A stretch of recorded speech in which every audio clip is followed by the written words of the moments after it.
আমাদের বর্তমান সরকারের যে সমস্ত জিনিস অগ্রাধিকারের জায়গায় রয়েছে, সেই অগ্রাধিকারের 1 নম্বরে রয়েছে নারী সুরক্ষা এবং কন্যাদেরকে প্রয়োজনীয় নিরাপত্তা প্রদান করা।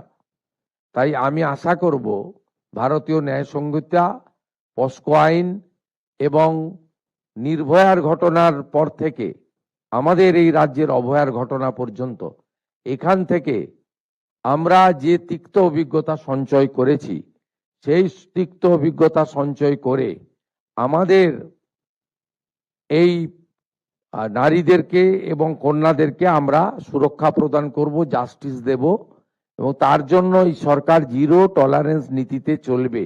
এটা আমাদের মনোভাব জানেন। আমি আপনাদের সহযোগিতা প্রার্থনা করব।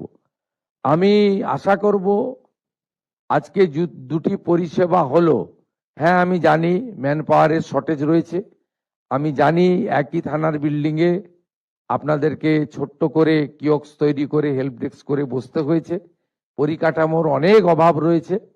এটা আমি স্বীকার করে নিয়েও বলতে পারি যে আপনারা চেষ্টা করবেন এই পরিষেবা সংক্রান্ত কোনো অভিযোগ যেন আপনাদের সরকার আপনাদের পাশে যে আমার অনলাইন সিস্টেম চালু রয়েছে সেখানে যেন আমি অভিযোগ না পাই।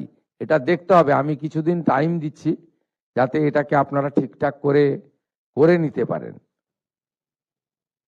এর বাইরেও আজকে অনেকগুলি আমাদের আধুনিক অডিও ভিডিও সিস্টেম, একটি থানার প্রশাসনিক ভবন নির্মিত ছিল আগেই, তার উদ্বোধন পেন্ডিং ছিল। এটা আপনারা করেছেন। এটাও একটা ওই এলাকার মানুষের জন্য যথেষ্ট ভালো সুফল পাওয়া যাবে বলে আমি বিশ্বাস করি।